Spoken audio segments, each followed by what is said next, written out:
personal leadership is part of personal development and personal growth. However, the fault is thinking that personal growth is just, only about self-help and working on yourself.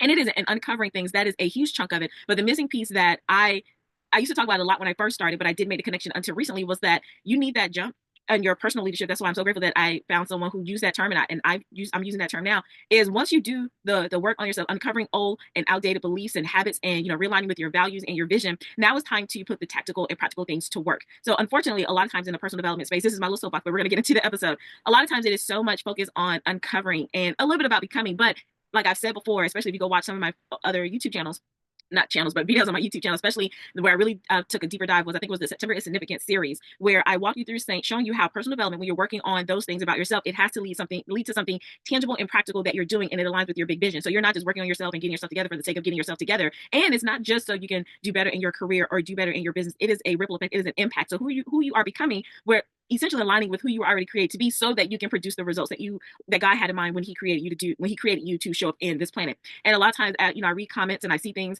in the personal development space where you can get trapped into always working on yourself, and you never make the connection